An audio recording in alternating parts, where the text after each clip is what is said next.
I challenge you to have a debate on the three press conferences. आपकी मुंसफी से संसद नहीं चलेगी। मेरे यहाँ बोलने का क्रम मैं तय करूंगा। इस तरह से नहीं चलेगी संसद। उनको धैर्य रखना चाहिए मेरा जवाब सुनने का। इनकी एक एक बात का जवाब मैं दूंगा, मगर मेरे भाषण का क्रम वो तय नहीं कर सकते, मैं करूंगा, क्योंकि मैं बोल रहा हूं मन। आपने अगर अमित शाह जी का रिस्पॉन्स देखा तो ये कंप्लीटली डिफेंसिव रिस्पॉन्स है। ये घबराया हुआ रिस्पॉन्स है, ये डरा हुआ रिस्पॉन्स है। मान्यवर, आपके चेहरे पर चिंता की लकीरें मैं देख रहा हूं कि मैं क्या बोलूंगा।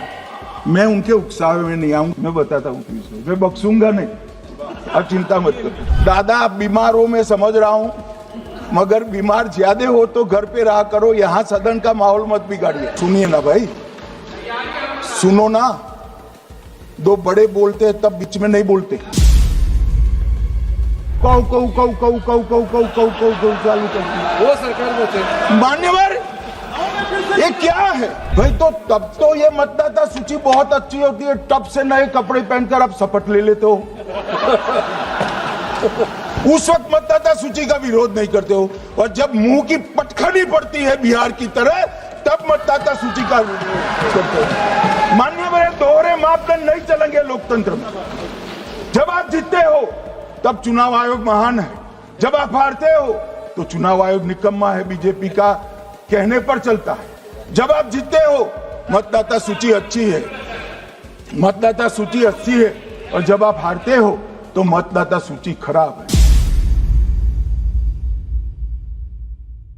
माननीय अध्यक्ष जी, मैं स्पष्ट करना चाहता हूं, संसद ये देश का चर्चा का सबसे बड़ा पंचायत है, और हम भाजपा वाले, एनडीए वाले चर्चा से कभी नहीं भागते।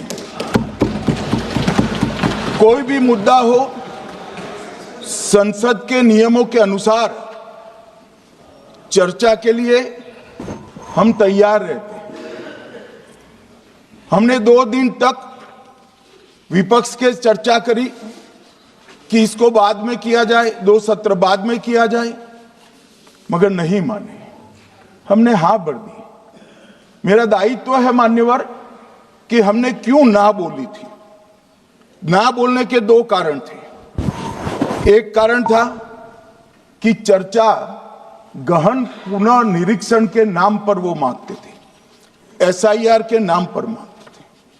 मान्यवर, मेरा बहुत स्पष्ट मत है कि एसआईआर पर इस सदन पे चर्चा नहीं हो सकती है, क्योंकि गहन पुनः निरीक्षण की जिम्मेदारी भारत के चुनाव आयोग की है। भारत का चुनाव आयोग और चुनाव आयुक्त ये सरकार के तहत काम नहीं करते। अगर जब चर्चा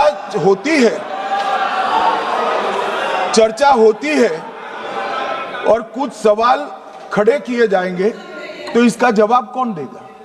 मान्यवर, जब उन्होंने कहा कि हम चुनाव सुधार पर चर्चा करने के लिए तैयार है, हम तुरंत मान गए और आज चुनाव सुधार पर ही चर्चा हुई। मान्यवर, लगभग 63। प्लीज मान्य दादा, आप बीमार हो, मैं समझ रहा हूं, मगर बीमार ज्यादा हो तो घर पे रहा करो, यहां सदन का माहौल मत बिगाड़िए। मान्यवर, 63 सदस्यों ने, प्लीज ऐसे माहौल ठीक रहना चाहिए। व्यक्तिगत बात है मेरी और दादा के बीच में, माहौल ठीक रहना चाहिए। मान्यवर, 63 सदस्यों ने पक्ष और विपक्ष से इस चर्चा में हिस्सा लिया है, और जो चर्चा का समय हुआ था तय, उससे ज्यादा आपने समय लिया है। इसलिए भी मैं आपका धन्यवाद व्यक्त करना चाहता हूं। मान्यवर, चर्चा तय हुई थी चुनाव सुधारों के लिए, मगर ज्यादातर विपक्ष के सदस्यों ने एसआईआर पर ही चर्चा करी।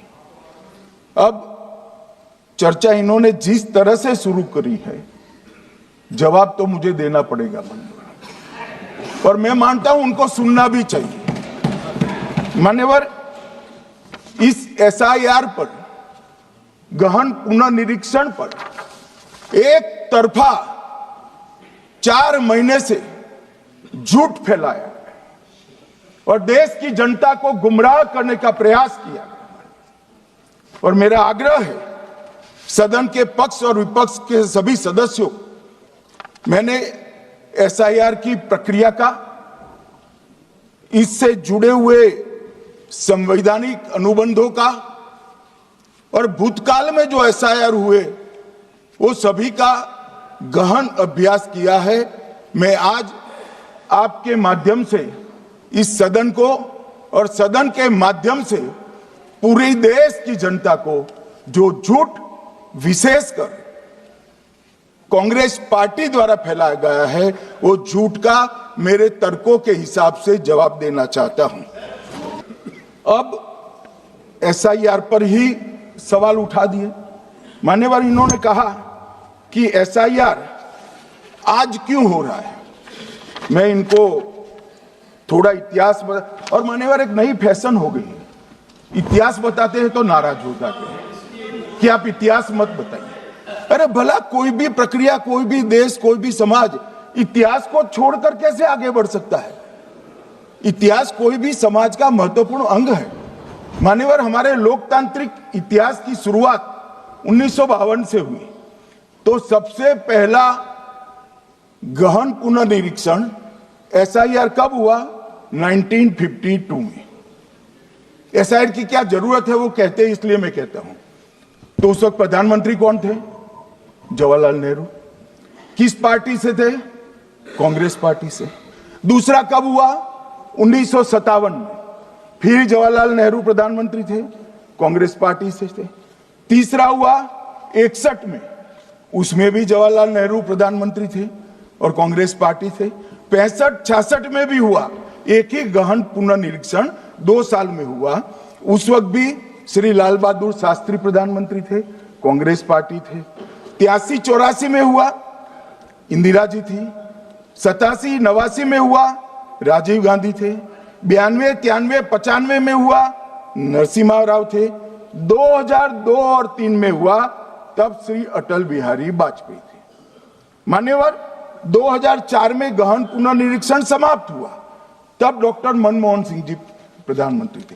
तो 2, 3, 4 का एक गहन पुनर्निरीक्षण हुआ, एसआईआर हुआ। उसमें 2 साल एनडीए के प्रधानमंत्री थे, भाजपा के थे, और 1 साल डॉक्टर मनमोहन सिंह। 2004 के बाद सीधा 2025 में गहन पुनर्निरीक्षण हो रहा है और इस वक्त हम हैं। एक पूरा गहन पुनर्निरीक्षण एसआईआर की प्रक्रिया का आज तक 2004 तक किसी भी दल ने विरोध नहीं किया है। मान्यवर, क्योंकि ये चुनाव को पवित्र रखने की प्रक्रिया है, चुनाव के उद्देश्यों को, लोकतंत्र को स्वस्थ रखने की प्रक्रिया है। अगर लोकतंत्र में चुनाव जिसके आधार पर होते हैं वो मतदाता सूची ही प्रदूषित है, तो चुनाव कैसे साफ और सुथरे हो सकते हैं। मानो समय समय पर मतदाता सूची का गहन पुनर्निरीक्षण जरूरी है, इसलिए चुनाव आयोग ने फैसला किया कि 2025 में इसको किया जाएगा। मान्यवर, एक बीच में एक घटना मैं जरूर कहना चाहूंगा। 2010 में एक चुनाव आयुक्त महोदय ने निर्णय किया कि रिटर्निंग ऑफिसर को मतदाता सूची में से नाम काटने का अधिकार नहीं है, और उसके बाद से किसी की मृत्यु हुई तो भी नाम नहीं कटते थे, कोई एक क्षेत्र से दूसरे क्षेत्र में गया तो भी नाम नहीं कटते थे।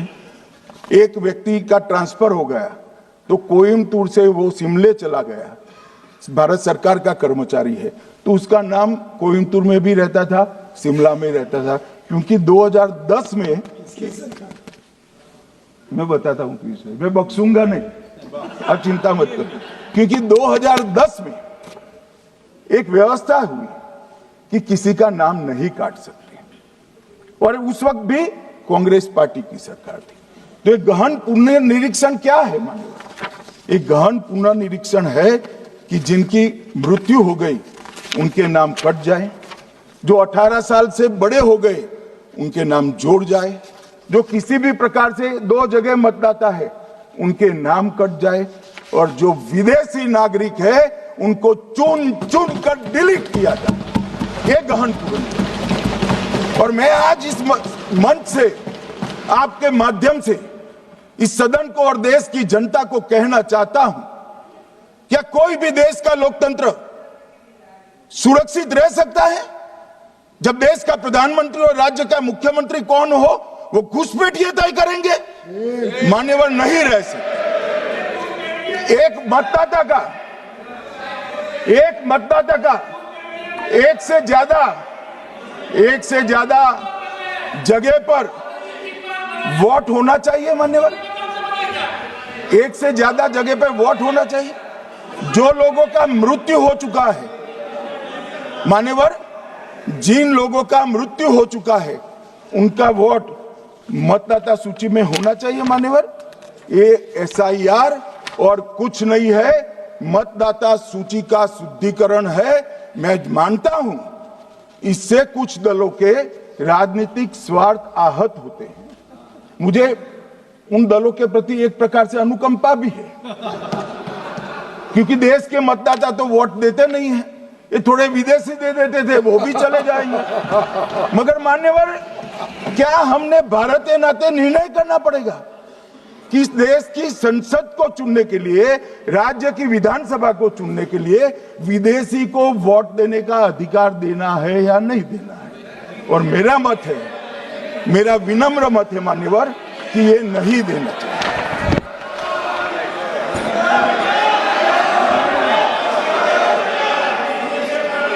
दादा बैठ जाइए प्लीज प्लीज। मान्यवर,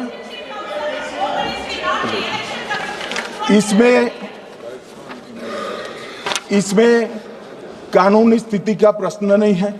अभी सांसद महोदया बोला कि इलेक्शन कमीशन का अधिकार नहीं है।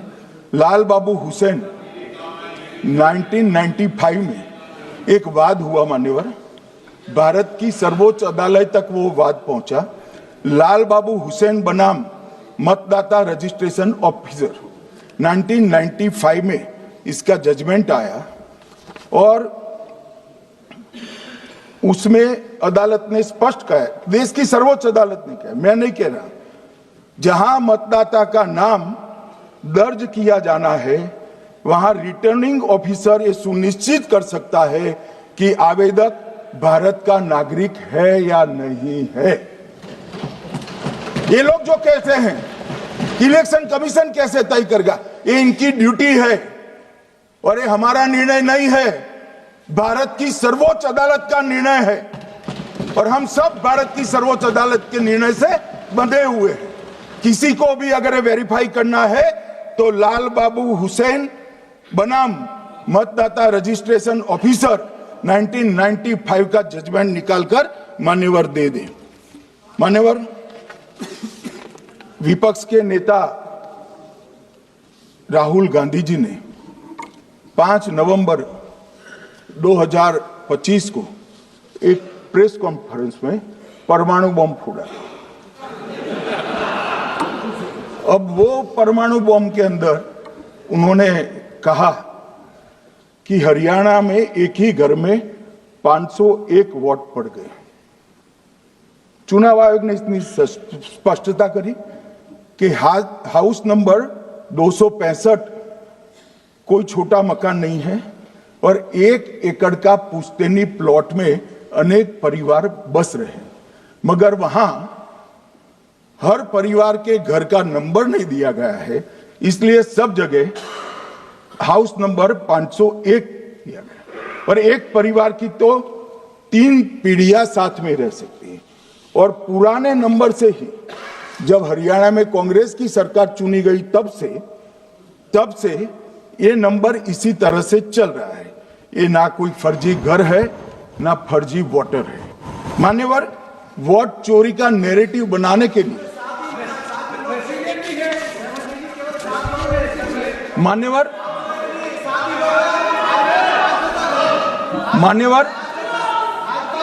बिहार में भी मेरा भाषण पूरा हो जाने दो। नहीं, आप अभी पूरा भाषण नहीं हुआ। नहीं, कई बार नाम आएगा।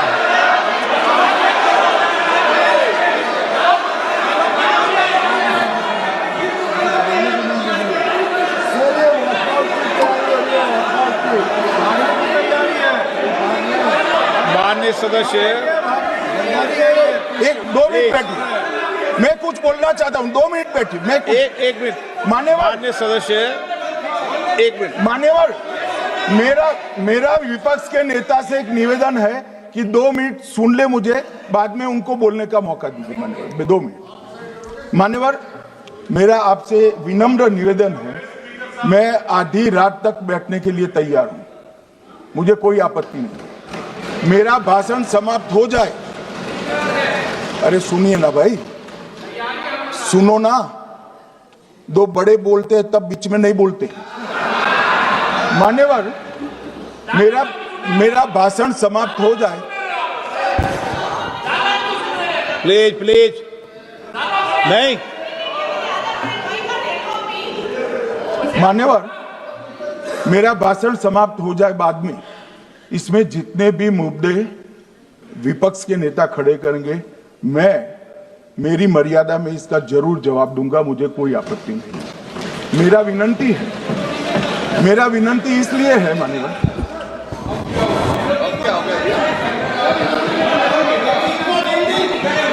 एक मिनट, तो उनको पूरी बात करने दें। हाँ। मान्यवर, मेरा विनंती भी, मान्यवर, नो, प्लीज डिबेट नहीं करते बेटे। मान्यवर, मेरा विनंती इसलिए है कि शायद वो जो मुद्दा खड़ा करना चाहते हैं उसका जवाब मेरे आगे भाषण में आ जाएगा तो मुद्दा ही नहीं बचेगा, इसलिए मैं कह रहा हूं मुझे पूरा सुन लिया जाए।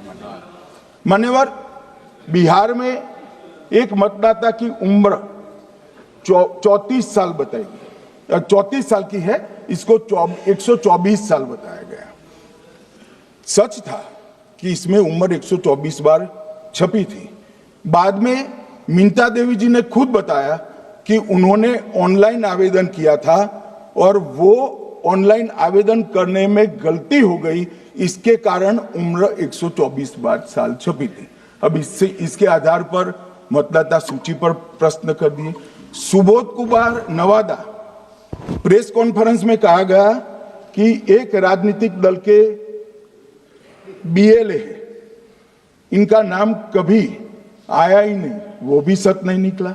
रंजू देवी रोहतास, उनको कहा कि एक कार्यकर्ता, उन्होंने बाद में रंजू देवी जी ने स्टेटमेंट दिया, जबरन बुलाकर उनकी वोटर लिस्ट से नाम काट लिया गया, ऐसा आरोप हुआ। तो रंजू देवी ने यही कहा कि कांग्रेस के कार्यकर्ताओं को कहने पर मैंने गलत जानकारी दी थी। मान्यवर, ये जो प्रेस कॉन्फ्रेंस हुई और उसने जिस प्रकार का देश में माहौल बनाया, चलो ये तो मैंने आरोप जो लगाए थे और सत्य क्या है कहा, मगर मैं विपक्ष के नेता ने जो प्रेस कॉन्फ्रेंस में कहा कि मतदाता सूची ठीक नहीं है, इसको सुधार करना चाहिए, तो भाई गहन पुनर्निरीक्षण क्या है, एसआईआर क्या है, मतदाता सूची का सुधार करने की प्रक्रिया है, और वो कर रहे हैं तो भी विरोध कर रहे हैं, पुरानी मतदाता सूची कर रहे हैं तो भी विरोध कर रहे हैं। भाई मतदाता सूची पुरानी हो या नहीं, आपका हारना तय है, ये मतदाता सूची से नहीं होता। मान्यवर, उन्होंने कहा, अपने लॉजिक के समर्थन में कहा कि भारतीय जनता पार्टी को कभी एंटी इनकम्बेंसी का सामना नहीं करना पड़ता। मान्यवर, एंटी इनकम्बेंसी इनके खिलाफ होती है जो जनहित के विरुद्ध काम करे। ये बात सही है कि भाजपा को एंटी इनकम्बेंसी का फायदा विरोध बहुत कम करना पड़ता है। हमारी सरकारें बार बार चुनकर आती हैं, चाहे राज्य में है या केंद्र में, परंतु ऐसा नहीं है कि हम 2014 के बाद एक भी चुनाव नहीं हारे। छत्तीसगढ़ में 18 में हारे, राजस्थान में 18 में हारे, मध्य प्रदेश में 18 में हारे, कर्नाटक में भी 14 के बाद हारे, तेलंगाना में हम जीत नहीं पाए, चेन्नई में हम जीत नहीं पाए, बंगाल में भी हम हारे। भाई तो तब तो ये मतदाता सूची बहुत अच्छी होती है, टब से नए कपड़े पहनकर आप शपथ ले लेते हो। उस वक्त मतदाता सूची का विरोध नहीं करते हो, और जब मुंह की पटखनी पड़ती है बिहार की तरह, तब मतदाता सूची का विरोध करते हो। माननीय मेरे दोहरे मापदंड नहीं चलेंगे लोकतंत्र में। जब आप जीतते हो तब चुनाव आयोग महान है, जब आप हारते हो तो चुनाव आयोग निकम्मा है, बीजेपी का कहने पर चलता है। जब आप जीतते हो मतदाता सूची अच्छी है, मतदाता सूची अच्छी है, और जब आप हारते हो तो मतदाता सूची खराब है। मान्यवर, मुझे कोई आपत्ति नहीं, इस प्रकार का भ्रांति फैलाए तो फैलाए। मेरा दायित्व है कि इस देश की जनता को एक ड्यूअल स्टैंडर्ड की जानकारी देना, जो मैं आज इस सदन में खड़े होकर दे रहा हूं। मान्यवर, आगे पर भी मैं इस विषय को कहूंगा, और ढेर सारे आरोपों के मेरे पास जवाब है। जो 3 प्रेस कॉन्फ्रेंस में, एक सादा प्रेस कॉन्फ्रेंस, एक एटम बम वाला प्रेस कॉन्फ्रेंस, एक परमाणु बम वाला, ये तीनों में क्या हुआ, इसके सारे जवाब मेरे पास है। मान्यवर, अब ये कहते हैं कि 2-2 जगह है, 2-2 जगह मतदाता है। मान्यवर, किन किन लोगों के 2-2 जगह मतदाता, मैं इसमें जिनके नाम 2 जगह रजिस्टर्ड है उसका दोष नहीं निकालता मैं, क्योंकि एक जगह से कोई व्यक्ति दूसरी जगह गई तो 2010 के बाद इसको डिलीट करने का अधिकार आरओ के पास से ले लिया गया। इसके कारण ये विसंगतियां खड़ी हुई है। किसके हैं? श्री प्रशांत किशोर जी के 2 जगह मतदाता है, पवन खेरा जी का भी है, तेजस्वी यादव का स्वयं का है, टी सिद्दीकी एनआईसी केरल के नेता का है, मान्यवर संजय सिंह आप पार्टी के नेता के हैं, एक किशोरी पेडनेकर यूबीटी शिवसेना के हैं, इनका भी है। मान्यवर, सामान्य गलतियां हैं, क्योंकि एक नियम आ गया, जिसका जब वोट काटने का जिसका अधिकार है उसको रोक लिया गया, तो आरओ वोट काट नहीं सकता था, इसलिए 2 जगह रह गए। अब वही एक गहन पुनर्निरीक्षण से सुधरना है, मगर आप गहन पुनर्निरीक्षण को वोट चोरी कह रहे हो। मान्यवर, वोट चोरी किसको कहते हैं वो मैं बताना चाहता हूं, और हमारे यहां कुछ परिवार ऐसे हैं जो पूछते नहीं, वोट चोरी करते हैं। अच्छा, बोलिए आप। हाँ, बोले आप, बोले। हाँ, बोले आप, बोले। स्पीकर सर, मेरा कल एक सवाल था, जो हिंदुस्तान के इतिहास में पहली बार डिसीजन लिया गया कि इलेक्शन कमीशन को, इलेक्शन कमिश्नर्स को फुल, नहीं फुल इम्यूनिटी दी जाएगी। ठीक है, ये है ना, इसका जवाब इसका पीठ में खत्म नहीं किया सर। इसके पीछे जो थिंकिंग थी वो हमें सबसे पहले बताएं। ठीक है। दूसरी बात, नहीं हरियाणा की जहां इन्होंने बात की, इन्होंने एक उदाहरण लिया, वहां पर अनेक उदाहरण हैं। वो भी आपने दिया था ना, 19 वो भी आपने दिया था, इसलिए दिया वो भी। 19 लाख वहां पे फेक लोग, वो उदाहरण आपने दिया था, इसलिए उसका जवाब दिया। और ये भी हमें बता दीजिए, actually let us have a debate on my press conference. Let us go. Let us have very good idea. Let us have a debate on my press conference. Amit Shah ji, I challenge you to have a debate on the 3 press conferences. Please. ठीक है, बैठ जाए, बैठ जाए। माननीय, please माननीय, आपने बात की थी, प्लीज। उत्तर प्रदेश में और हरियाणा में दोनों चुनाव में वोट कैसे दे रहे हैं? प्लीज ये भी जवाब दे दीजिए। माननीय गृह मंत्री जी। मान्यवर, पहली बात मैं स्पष्ट करना चाहता हूं, मैं 30 साल से विधानसभा और संसद में जनप्रतिनिधि के रूप में चुनकर आता हूं। मुझे लंबा अनुभव है संसदीय प्रणाली का। विपक्ष के नेता महोदय कहते हैं कि पहले मेरी बात का आप जवाब दीजिए, मैं सुनना चाहता हूं। आपकी मुनसफी से संसद नहीं चलेगी, मेरे आप बोलने का क्रम मैं तय करूंगा, इस तरह से नहीं चलेगी संसद। मान्यवर,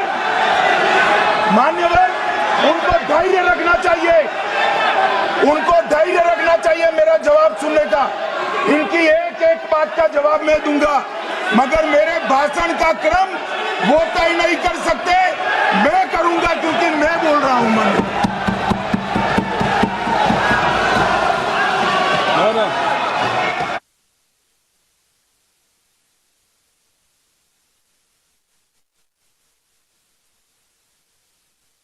एक मिनट गृह मंत्री जी, एक मिनट गृह मंत्री, क्या गलत बोला उन्होंने?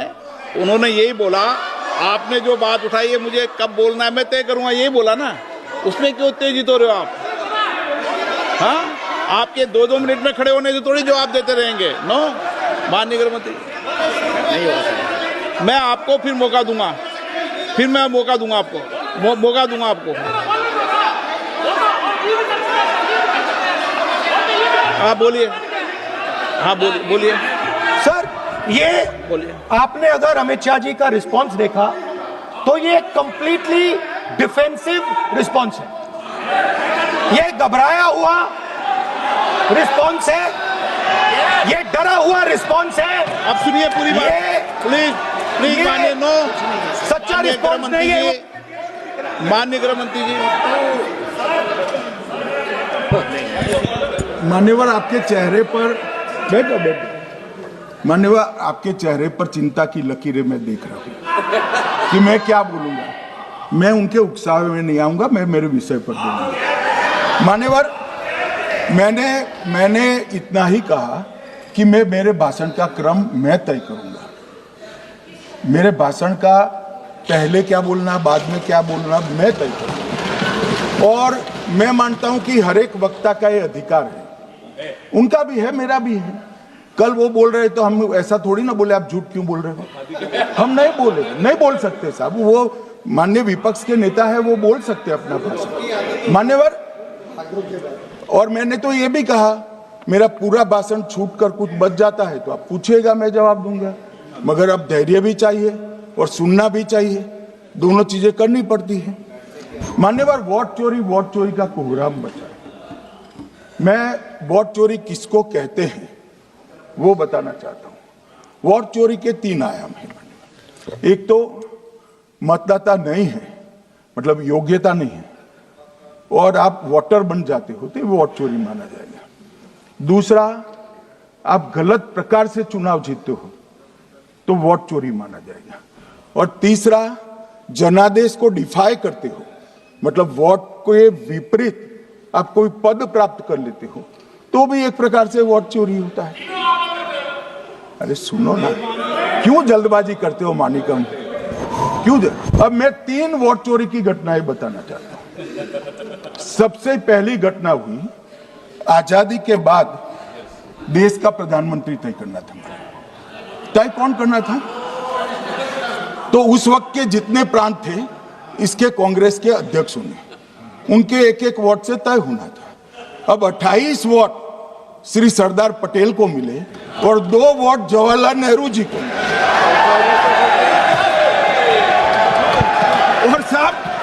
और साहब प्रधानमंत्री जवाहरलाल जी बने। मान्यवर,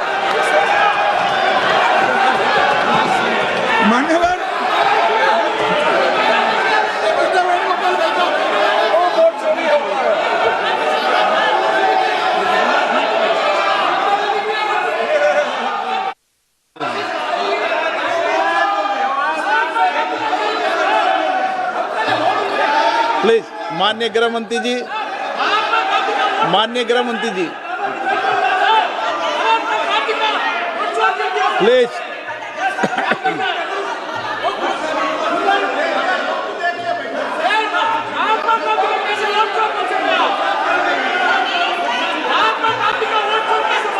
बैठो बैठिए माने, प्लीज।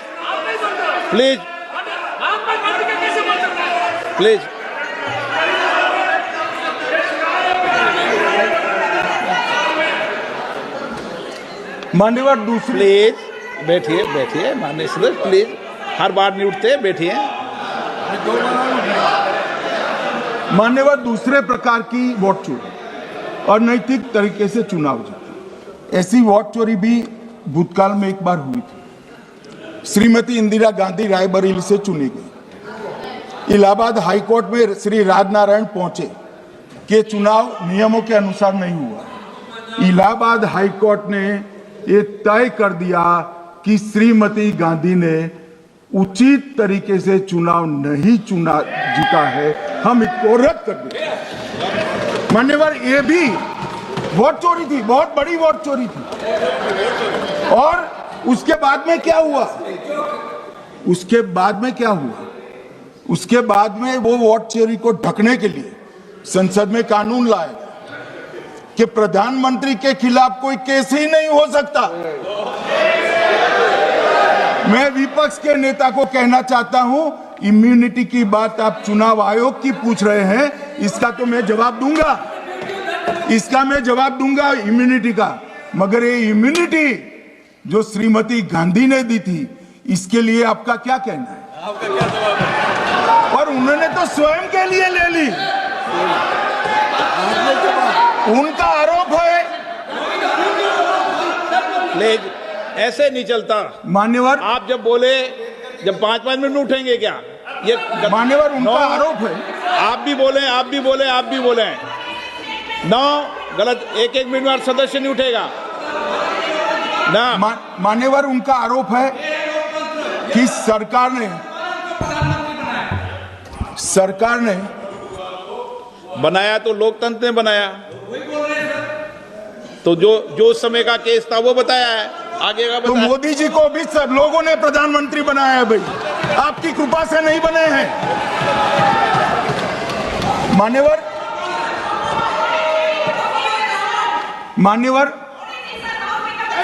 प्लीज से मानक तरीका ठीक नहीं है आपका, 2-2 मिनट में उठना।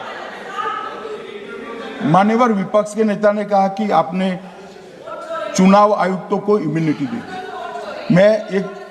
इनका आरोप सत्य नहीं है, मैं इसकी बात बाद में करता हूं। परंतु हमने तो चलो मानो चुनाव आयुक्त को इम्यूनिटी दी, श्रीमती गांधी ने तो अपने आप को इम्यूनिटी दी थी। और फिर जब ये संवैधानिक सुधार के वायरस चैलेंज हुए, तो वो केस जीतने के लिए 2, 3 और 4 नंबर के सर्वोच्च न्यायालय के जज को बाईपास कर चौथे नंबर के जज को चीफ जस्टिस बनाया और वहां केस भी जीत लिया। और मान्यवर, ये तो इतिहास है, कौन जुटला सकता है? इनको कोई पढ़ाता नहीं है इतिहास, ये तो इतिहास है, सर्वोच्च अदालत और संसद के रिकॉर्ड में रखा हुआ इतिहास है। इसके खिलाफ लल्लन सिंह जैसे कितने लोग पूरा जीवन लड़े बिहार में, इमरजेंसी के खिलाफ जेल में गए, लाखों लोग गए। और तीसरी वोट चोरी कहना चाहता हूं, तीसरी वोट चोरी का प्रकार मैंने बताया था कि योग्यता नहीं है और मतदाता बन जाना। अभी एक वाद पहुंचा है, वाद मतलब डिस्प्यूट पहुंचा है दिल्ली की सिविल अदालत में। उसमें डिस्प्यूट ये है कि सोनिया गांधी जी इस देश की नागरिक बनने से पहले मतदाता बने।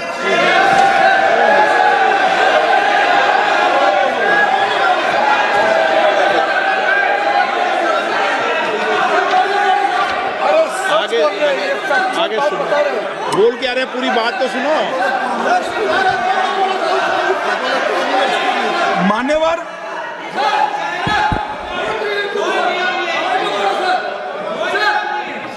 मैंने इतना ही कहा है कि अदालत में केस चल रहा है जो फैक्चुअल है। अब जवाब तो उनको अदालत में देना है, सोनिया जी ने यहां क्यों दे रहे? अदालत में जवाब देना है।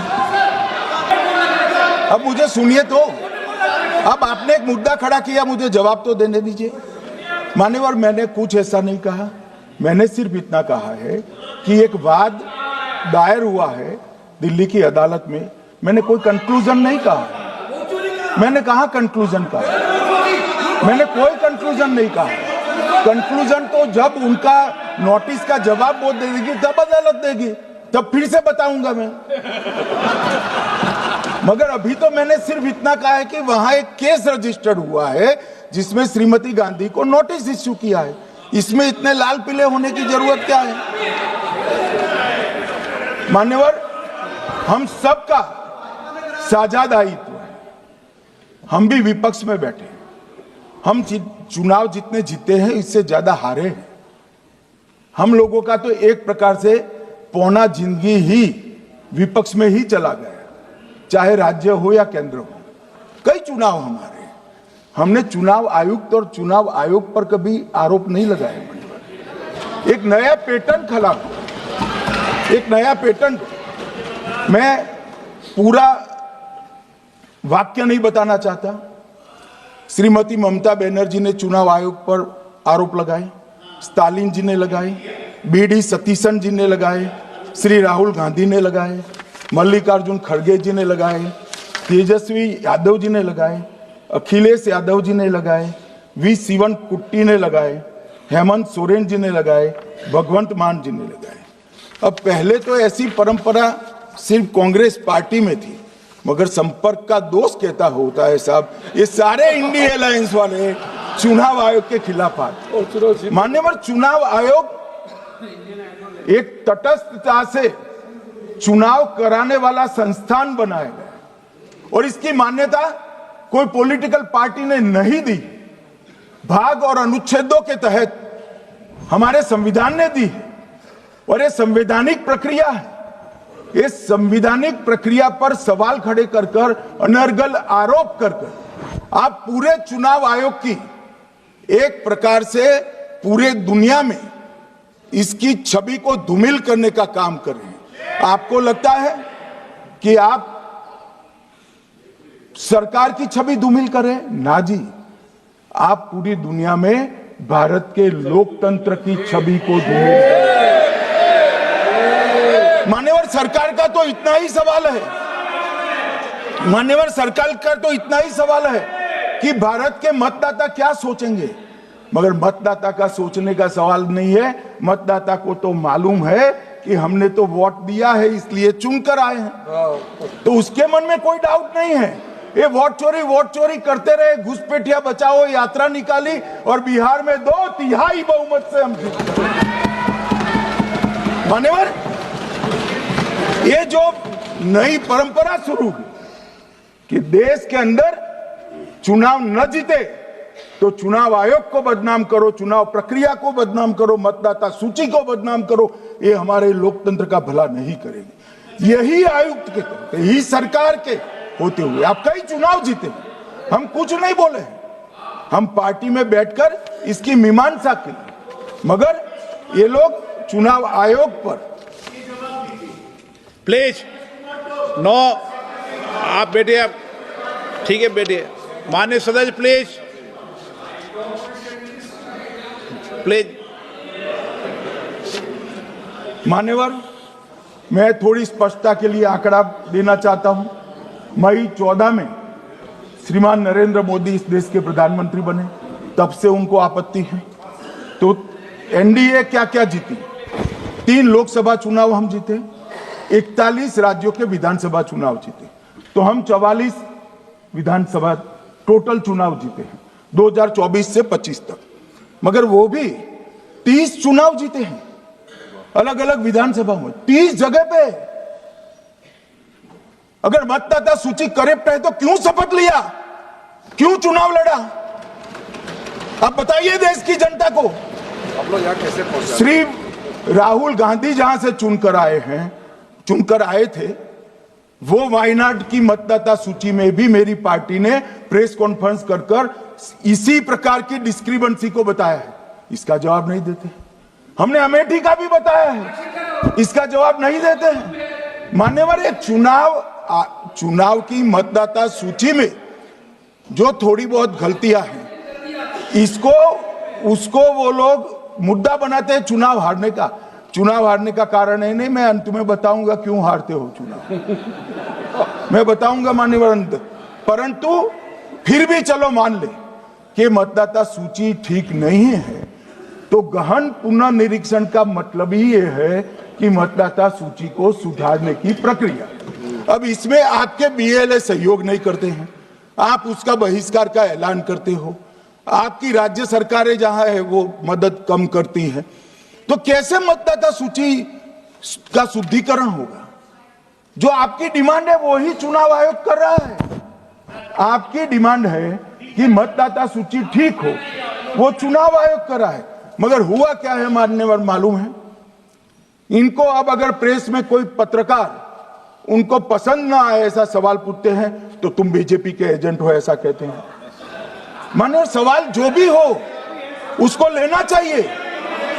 मान्यवर पत्रकार कभी बीजेपी का एजेंट नहीं होता है, मगर आप अगर ऐसा मानते हो कि लोकतंत्र में आपको पसंद आए ऐसे ही सवाल पत्रकार पूछे तो ये नहीं हो सकता। इमरजेंसी नहीं है भाई, इमरजेंसी नहीं है। मान्यवर एक प्रेस में कोई सवाल पूछता है तो कहते हैं बीजेपी के एजेंट है, केस हारते हैं तो जज पर आरोप कर देते हैं, चुनाव हारते हैं तो ईवीएम पर आरोप करते हैं, ईवीएम की दलील अब गले नहीं उतरती तो वोट चोरी का मुद्दा लेकर आए, वोट चोरी का मुद्दा लेकर पूरा बिहार में यात्रा निकाली, फिर भी हार गए। अब हारने का कारण आपका नेतृत्व है, ये हारने का कारण ईवीएम और मतदाता सूची नहीं। और अगर ये मानते हैं मान्यवर,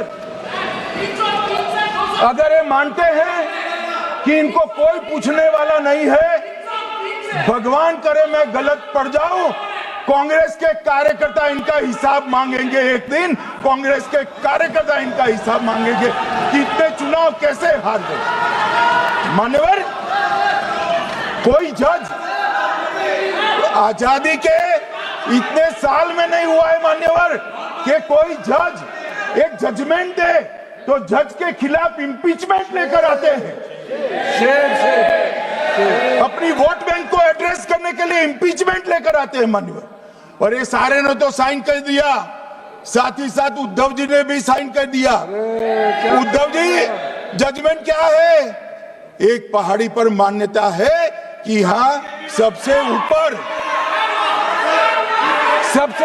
दिया जलाया जाए। मान्यवर ये वोट बैंक को संभालने के लिए एक हाईकोर्ट के जज के सामने इंपीचमेंट लेकर आए हैं। देश की जनता उनको मदद नहीं करे।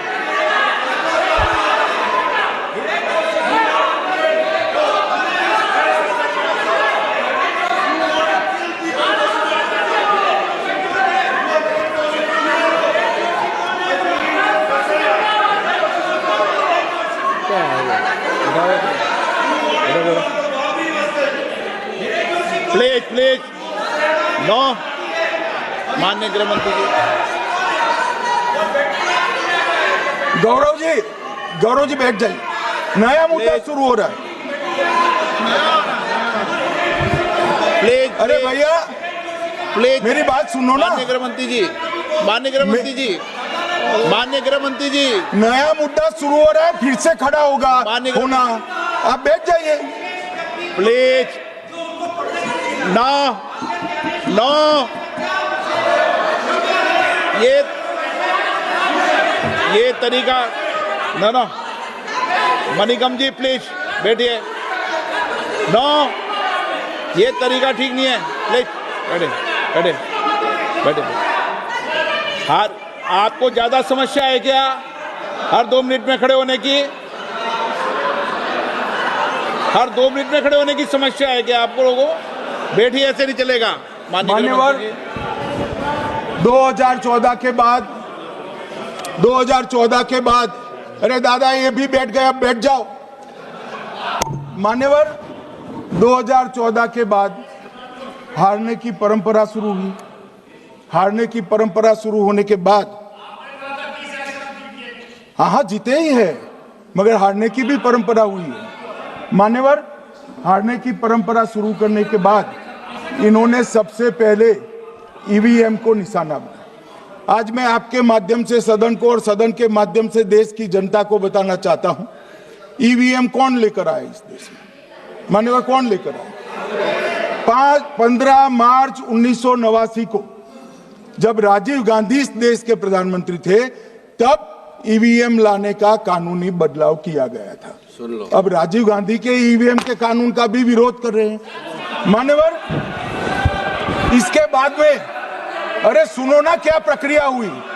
इसके बाद में ईवीएम के खिलाफ किसी ने याचिका करी, इस देश की सर्वोच्च न्यायालय के 5 जजों ने बैठकर ईवीएम के कानूनी बदलाव को 2002 में उचित ठहराया। मानो राजीव गांधी को भी नहीं मानते, सर्वोच्च अदालत को भी नहीं मानते हैं।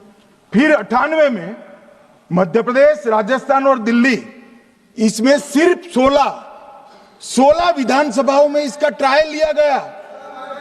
कितना केयरफुल है ये भी बताता हूं। हुडा बैठो, ये भी कितना केयरफुली चुनाव आयोग आगे बढ़ा है। मध्य प्रदेश, राजस्थान और दिल्ली, ये राज्यों की सिर्फ 16 विधानसभा में इसका ट्रायल लिया गया। हर प्रकार से चेक कर ईवीएम का उपयोग सबसे पहली बार पूरे देश में 2004 में हुआ। 2004 का महत्व है माननीय, सबसे पहले 2004 में हुआ। पूरे लोकसभा चुनाव हमारे समय में ईवीएम का उपयोग हुआ, लाए राजीव गांधी, वहां से लेकर 2004 तक। और 2004 के चुनाव में कौन जीता भाई? वो जीत गए। उस वक्त ईवीएम की चर्चा बंद। 2009 का चुनाव हुआ, पूरा ईवीएम से हुआ, ये जीत गए, चुप्पी साध ली। 2014 में सब हम जीते तो कौ चालू कर दी वो सरकार में थे। मान्यवर, ये क्या है? जब कानून आप लाए, मशीन आपने इंट्रोड्यूस किया, चुनाव आप पहला जीते मशीन से, दूसरा चुनाव जीते, मौत से 10 साल राज किया और हार गए तो फिर रोते हैं। मान्यवर, देश की जनता मानती है इसको। और दूसरी बात, जब चुनाव आयोग को भी लगा कि सच्चे झूठे आरोप होते हैं, तो इस पर रिसर्च की एक प्रक्रिया हुई। मानिएगा 5 साल रिसर्च के बाद वीवीपीएटी की इंट्रोडक्शन हुआ। ये वीवीपीएटी क्या है? मैं जब वोट दबाता हूं तो समझ गए दादा, धन्यवाद मान्यवर। मैं जब वोट दबाता हूं तो मैंने कमल के निशान पर वोट दबाया, तो पास में एक पर्ची निकलती है कि आपका वोट कमल के निशान पर रजिस्टर हो गया है। फिर भी आरोप हुए कि पर्ची वाले ये 2 अलग होते। तो चुनाव आयोग ने निर्णय किया कि 5% ईवीएम और वीवीपैट के परिणाम कंपेयर होंगे। तो मशीन खुला, इसमें 396 वोट मिले, तो वीवीपैट में कितने वोट मिले, तो 396 है या नहीं है, ये 5% मशीनों में मिलता है। मान्यवर, मैं आंकड़े लेकर आया हूं चुनाव आयोग को पूछकर आज कि कितने वीवीपैट और मशीन का मिलान नहीं हुआ। आज तक 16,000 मशीन और वीवीपैट का मिलान हुआ है, एक भी वोट का बदलाव नहीं। और ये जब मतगणना होती है तब उनके पोलिंग एजेंट बैठते हैं मान्यवर, परिणाम पर वो साइन करते हैं, दोनों प्रकार के, मशीन के और वीवीपीएटी के परिणाम पर भी साइन करते हैं मान्यवर। और ये इस पर आरोप लगा रहे हैं मान्यवर। अब ये कह रहे हैं कि उस वक्त वाईफाई नहीं थी। सबसे पहली बात, 2004 में वाईफाई आ चुकी थी, मगर फिर भी चलो मान लो, आरोप लगाते गए। ईसीआई ने 2009 में एक छेड़छाड़ के आरोप पर भाग लेने के लिए 10 राज्यों में 100 ईवीएम लगाई गई। सब लोगों ने प्रयास किया, 2009 में कोई छेड़छाड़ नहीं कर पाए। फिर भी आरोप लगाए तो 2017 में इलेक्शन कमीशन ने जून 2017 में 3 दिन तक ईवीएम इलेक्शन कमीशन की ऑफिस में रखे कि कोई भी पार्टी आकर, कोई भी टेक्नोक्रेट आकर, कोई भी साइंटिस्ट आकर ईवीएम को हैक कर बता दे। ये तो गए ही नहीं, ये नहीं गए मान्यवर। ये सिर्फ प्रेस में आरोप करते, ना अदालत में जाते हैं, ना चुनाव आयोग के पर जाते मान्यवर, मगर एक्सपर्ट भी नहीं गए। आप कोई एक्सपर्ट भेज देते भैया, एक्सपर्ट भी नहीं भेजा। और मान्यवर 2017 में फिर चुनाव आयोग इस निर्णय पर पहुंचा कि आने वाले सब चुनाव ईवीएम से होते हैं। अब चुनाव आयोग ने तो निर्णय कर दिया, मगर मैं भी साहब थोड़ा ज्यादा सोचता हूं। तो मैंने सोचा साला ये चुनाव आयोग कहता है कुछ नहीं हो रहा है, कुछ नहीं हो रहा है, तो ये लोग आरोप क्यों लगा रहे हैं?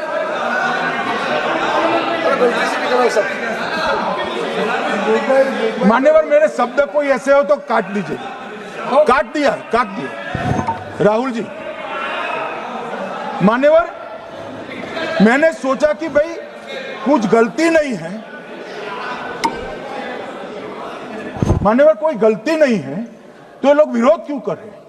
फिर मुझे याद आया कि मान्यवर जब इनके जमाने में चुनाव होते थे, बिहार और यूपी में सरकारें बनाती होती थी, पूरे के पूरे वोट के बक्से हाईजैक कर लिए गए।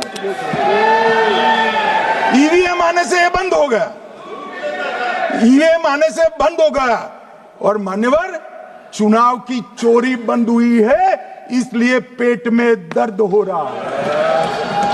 ईवीएम का दोष नहीं है, चुनाव जीतने का तरीका जनादेश नहीं था, करप्ट प्रैक्टिसेस थी, इसके कारण चुनाव जीतते थे।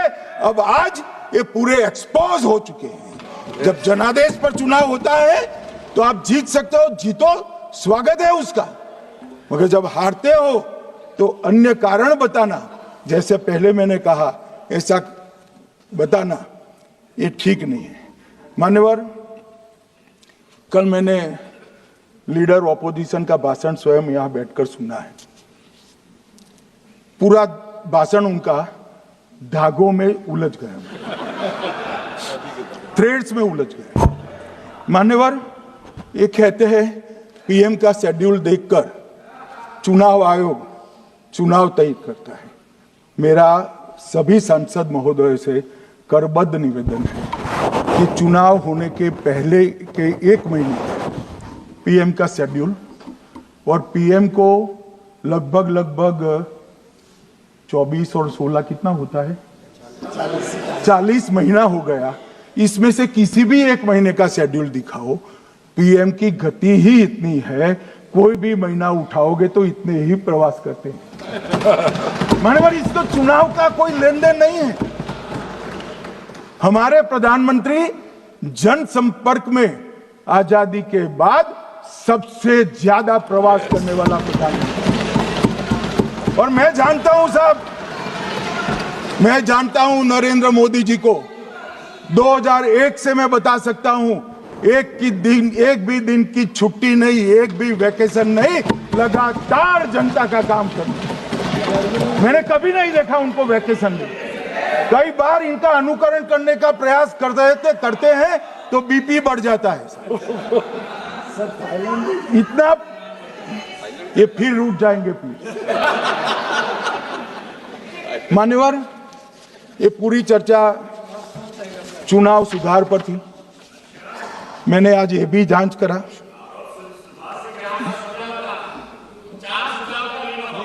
सुनो ना, जरा धैर्य रखो भाई। मान्यवर मैंने आज सुबह चुनाव आयोग के वहां जांच कराई। जांच मतलब कोई गोपनीय चीज नहीं पूछी है, आप इसका इशू मत बने। मैंने ये पूछा कि चुनाव सुधार के लिए मई 2014 के बाद कौन सी पार्टी से कितने आवेदन आपको मिले, क्योंकि चुनाव सुधार जो करना है इसकी प्रक्रिया क्या है। मान्यवर चुनाव सुधार सभी राजनीतिक दलों के साथ चर्चा कर चुनाव आयोग भारत सरकार के विधि मंत्रालय को भेजता है, और विधि मंत्रालय इसका कानून बनाकर संसद के सामने रखता है। ये प्रक्रिया है। तो मैंने सोचा कि इतना बड़ा हो हल्ला हुआ तो ढेर सारे चुनाव सुधार कांग्रेस पार्टी ने दिए होंगे, तो मैं जरा उसका पूछा कर दूं, लगे हाथ तो इसकी भी बात कर लूं, इसमें गोपनीय क्या है।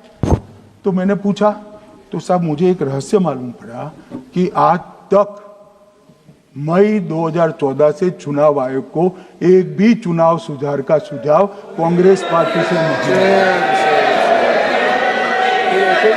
मान्यवर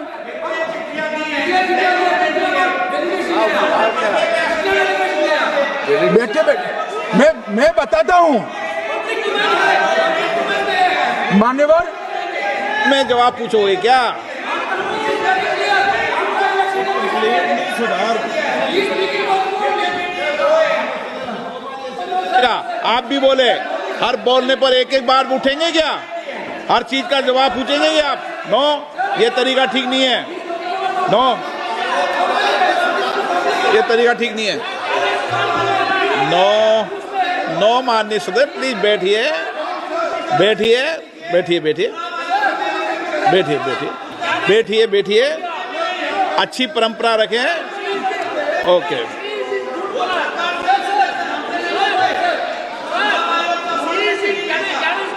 नो नो प्लीज, हर 2 मिनट नहीं उठते, अच्छी है। नो, ऐसी नो, प्लीज बैठिए आप, प्लीज बैठिए, प्लीज बैठिए, प्लीज बैठिए, सुनिए प्लीज, प्लीज बैठिए। माननीय सदस्यगण, ये कभी परंपरा नहीं रही कि सत्ता पक्ष और प्रतिपक्ष का कोई भी माननीय सदस्य कभी बोल रहा हो तो हर विषय पर बैठे बैठे टिप्पणी करना या हर विषय पर खड़े होकर सवाल पूछना, ये परंपरा कभी नहीं रही।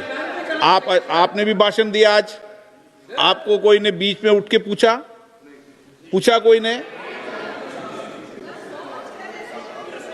माननीय गृह मंत्री जी, अच्छी परंपराएं लागू करो, अच्छी तरह चलाएं सदन। मैं मेरे स्टेटमेंट पर कायम हूं।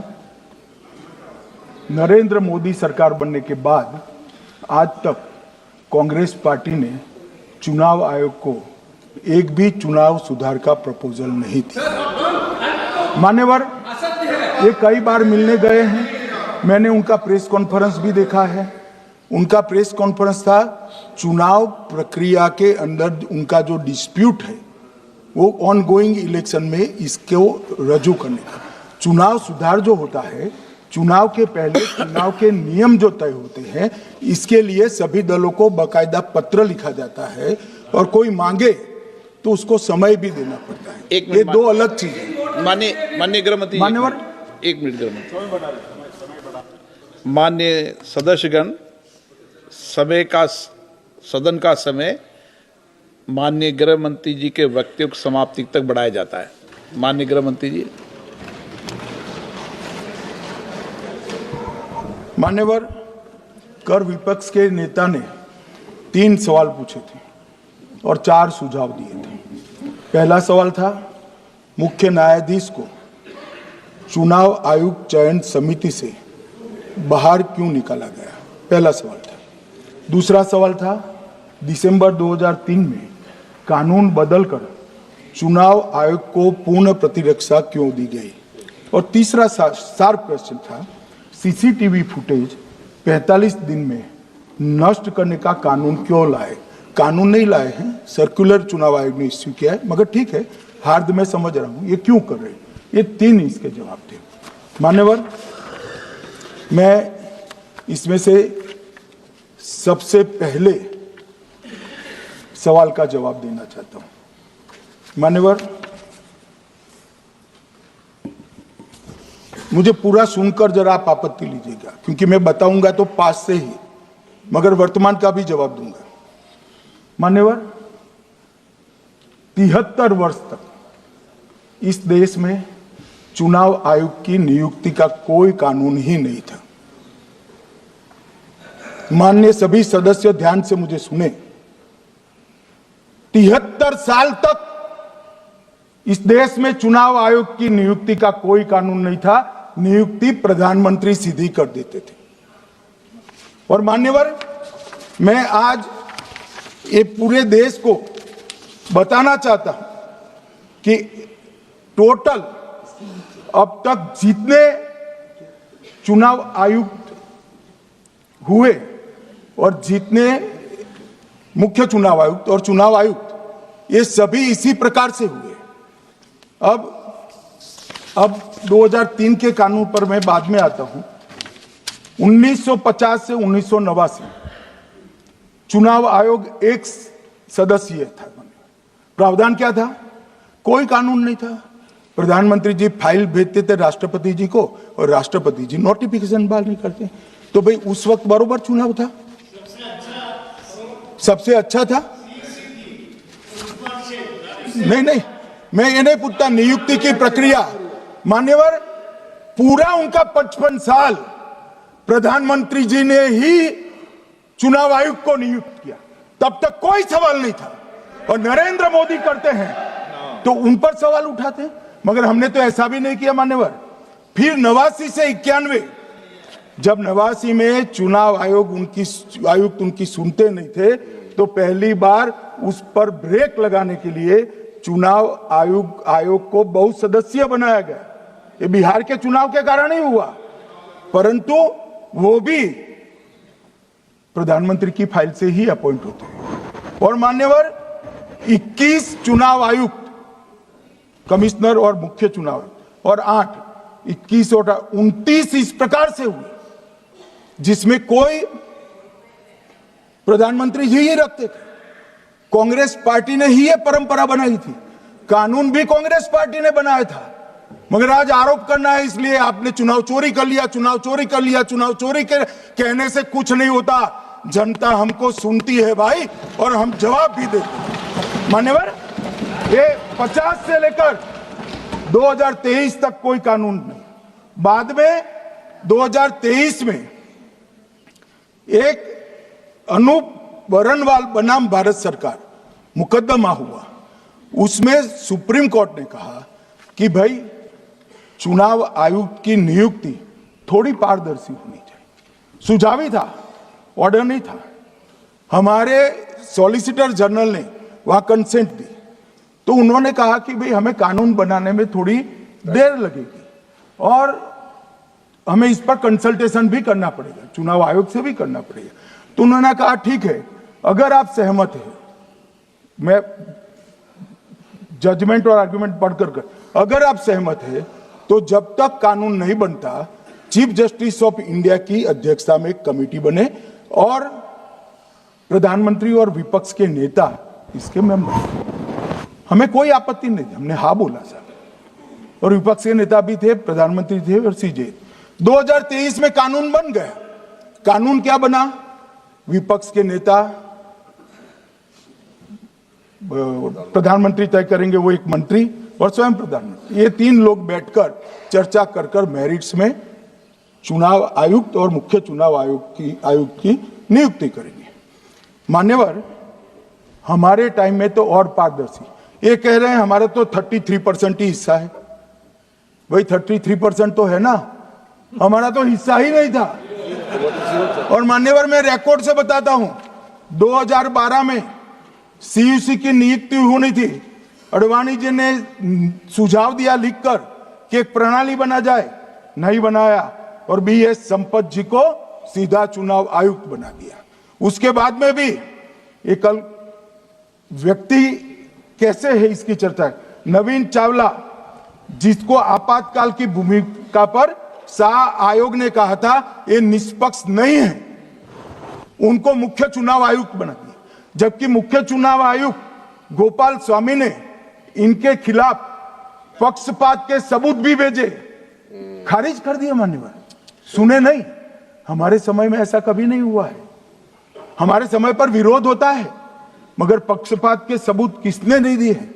और भाई, जहां तक 66% और 33% का सवाल है, आप कह रहे हो कि वहां 2 लोग होते हैं और आप 1 होते हैं, ये तो हम तय नहीं करते हैं। 140 करोड़ की जनता तय करती है कौन 66 होगा और कौन 33। यहां कौन बैठेगा वो तो 140 करोड़ लोग तय करते हैं। वो आपके लिए तय करोगे तो आप 66 हो जाओगे, मगर आप तो 100 रख कर गए थे, हमने उसको 33 दे दिया। मान्यवर, ये क्या सवाल उठाते, और वो समझते हैं कि मैं बोलता हूं तो बस ये ब्रह्म वाक्य होगा।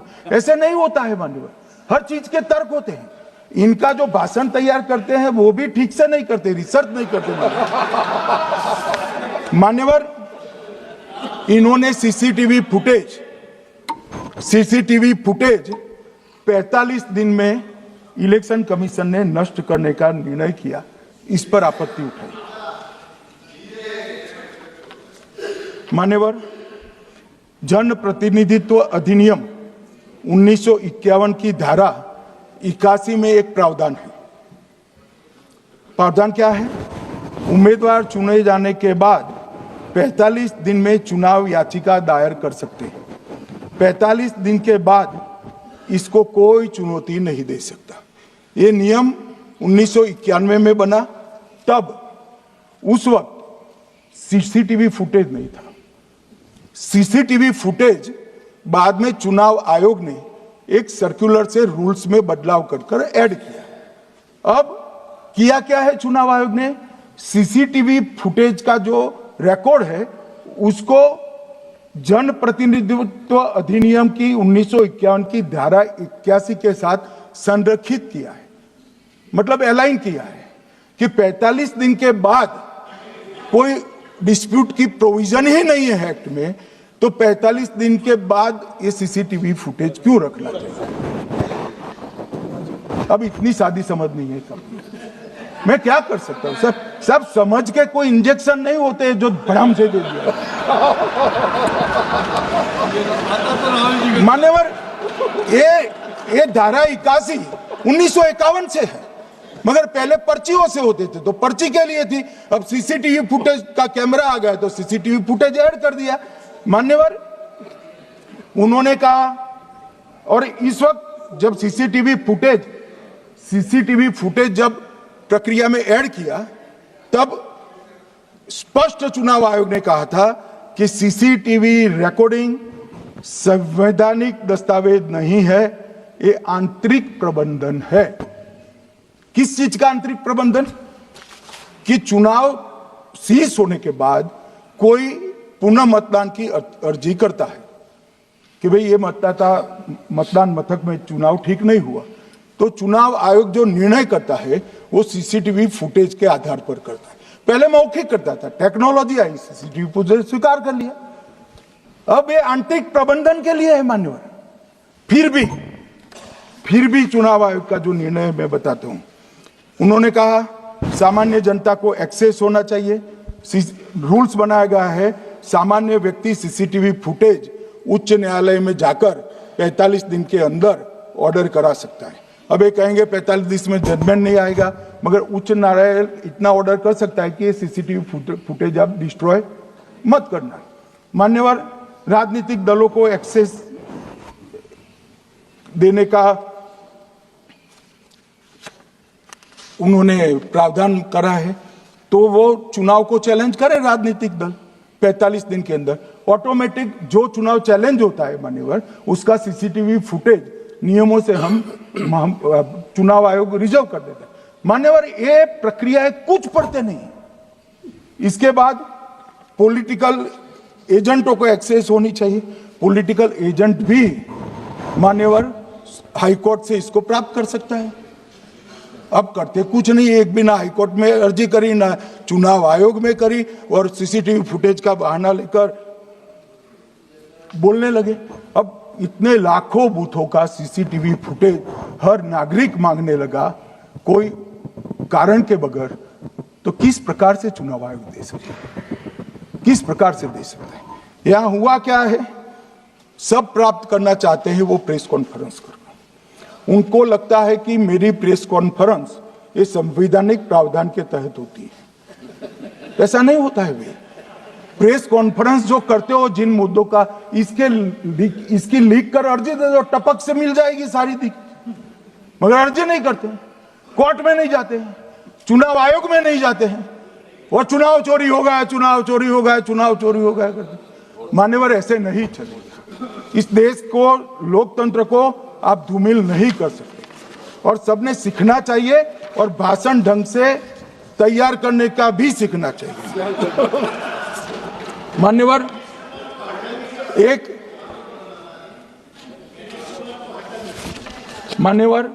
एक उन्होंने कहा सीसी को 2003 में कानून बनाकर इम्यूनिटी दी। मान्यवर, representation of the people act 1950 में ही ईसीआई के अधिकारियों को जो इम्यूनिटी प्राप्त है उससे जरा भी बढ़ोतरी नहीं करी। हमने सिर्फ रिप्रेजेंटेशन ऑफ 1951 के एक्ट को पुनरावृत्ति की है। मान्यवर, आरपीए एक्ट की धारा 32 और आरपीए एक्ट 51 के सुधार की धारा 46C कहती है कि चुनाव आयोग के कोई भी अधिकारी जिसमें इलेक्शन कमिश्नर आ जाते हैं, इस पर कोई मुकदमा चुनाव प्रक्रिया के लिए नहीं चल सकता। ये प्रावधान है मान्यवर, और वो प्रावधान को 23 के कानून में इसको भी हमने संरेखित किया है मान्यवर। इतने सारे वकीलों को राज्यसभा दे रखी है, भगवान जाने क्या करते हैं सर, अपने नेता को ब्रीफ भी नहीं करते मान्यवर। मान्यवर ये वाक्य आप निकाल सकते हैं, ये वाक्य निकाल सकते हैं मान्यवर।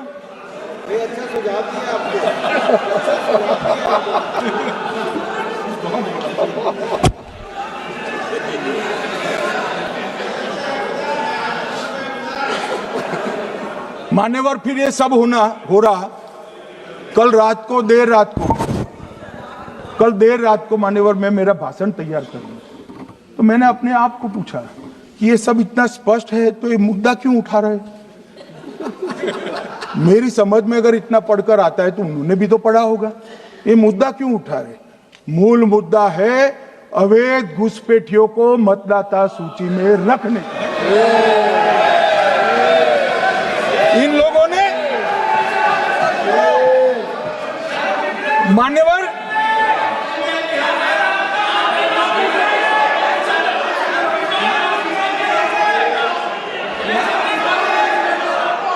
माननीय सदस्य, आपका भाषण भी सबने शांति से पूर्ण सुना है। आप भी सुनने की सामर्थ्य रखो। नहीं, आप सुनने की सामर्थ्य रखो। नो, प्लीज बैठिए, सुनो, पूरा भाषण सुनो। आप जब बोलते हैं तो इधर भी सुनते हैं, आप भी इधर भी बोलते हैं, इधर सुने। गृह मंत्री इलेक्शन रिजल्ट के लिए बात बोलता है।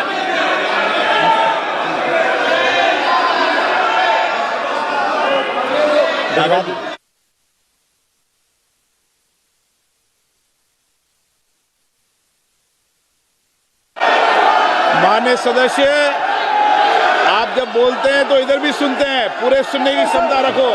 सर ये लोग डर गए हैं, जवाब नहीं सुन सकते हैं। इतना दिनों से देश के सामने में झूठ फैला करके इन्होंने गुमराह करके चर्चा मंगा। आज गृह मंत्री जी एक बात का जवाब दे रहे हैं, ये भाग गए, डर गए, सुन भी नहीं सकते हैं। अगर ये सुन नहीं सकते हैं, इतना दिनों से संसद के समय बर्बाद क्यों किया? अगर सच्चाई नहीं सुन सकते तो इतना दिनों तक सरकार पर संसद के समय लोगों को भ्रम फैला करके क्यों समय बर्बाद किया? ये दिखा रहे, हमको मालूम था ये भागने वाले हैं। सच्चाई को सुनना चाहिए, सच्चाई को सुनना चाहिए। और जब सच्चाई सामने में आया तो डर गए, सुनने का कैपेसिटी तक नहीं है और इतना गुमराह किया। पिछले सेशन का पार्लियामेंट सेशन इन्होंने तबाही किया, मॉनसून सेशन को भी इन्होंने बर्बाद किया इसी मुद्दे पर, और ये हमारे शीतकालीन समय को भी इन्होंने 2 दिन बर्बाद किया। आज बारीकी से जब बता रहे थे ये लोग भाग गए, ये तो ठीक नहीं है।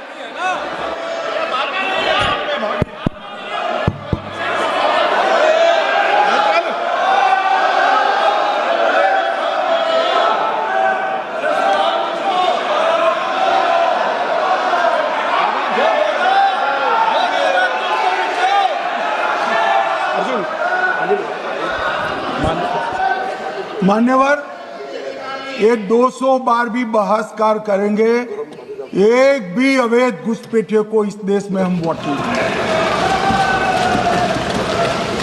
ये हमारे एनडीए का पॉलिसी है मान्यवर। डिटेक्ट मतलब ढूंढो, डिलीट करो, मतदाता सूची में नाम काटो और उनको डिपोर्ट करो। हम संवैधानिक प्रक्रिया कर डिटेक्ट, डिलीट और डिपोर्ट ये पूरा करेंगे। ये क्यों सदन छोड़कर भाग गए? मैं इनके सामने तो कोई बात भी नहीं कर रहा था, ना कांग्रेस पार्टी के सामने बात कर रहा था। मैं तो बात कर रहा था घुसपैठियों को देश के बाहर निकालने की। अब ये तो देखिए साहब, अगर मैंने इतने सारे आरोप करे श्री जवाहरलाल नेहरू पर, इंदिरा गांधी पर, इनके पिताजी पर, सोनिया जी पर, तब भागते तो लाजिम था। ये घुसपैठियों को लिए भाग गए क्योंकि उनकी हमारी पॉलिसी है डिटेक्ट, डिलीट और डिपोर्ट। उनकी पॉलिसी है नॉर्मलाइज कर दो घुसपैठ को, उसके बाद में मान्यता प्रदान कर दो और चुनाव में मतदाता सूची में डालकर फॉर्मलाइज कर दो। मगर साहब ये लंबे समय तक नहीं चलना। मैं मेरे मन से मानता हूं, मेरे पार्टी के सिद्धांत तो है ही, मगर मैं मानता हूं कि जनसांख्यिकी में इतना बड़ा परिवर्तन देश के लिए बहुत बड़ा खतरा है। यह देश एक बार जनसांख्यिकी के आधार पर बढ़ चुका है और हम नहीं चाहते कि आने वाली पीढ़ी ये देश के भी बंटवारे दिखे। इसलिए ये बहुत जरूरी है कि इस देश से घुसपैठ को रोकना पड़ेगा। मान्यवर, ये कहते हैं कि घुसपैठ हो रही है, भारत सरकार की जिम्मेदारी नहीं है। मान्यवर, मैं आज बताना चाहता हूं, घुसपैठ हो रही है भारत बांग्लादेश की सीमा से।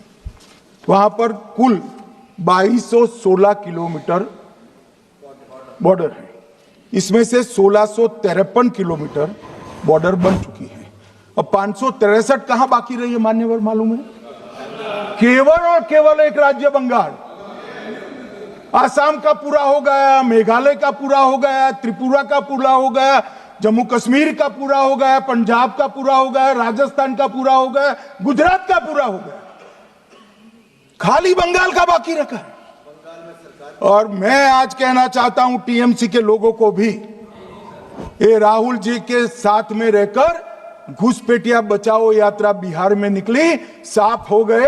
आप भी घुसपैठियों को बचाओगे तो वहां भारतीय जनता पार्टी का विजय तय।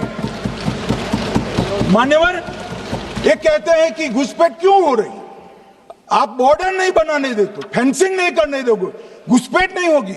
फिर भी चलो, मैं पूछना चाहता हूं कि घुसपैठ होकर सबसे पहले घुसपैठिया कहां आता है? कहां आता है? तो गांव में आता है। पटवारी को मालूम नहीं पड़ता, गांव के थाने वाले को मालूम नहीं पड़ता।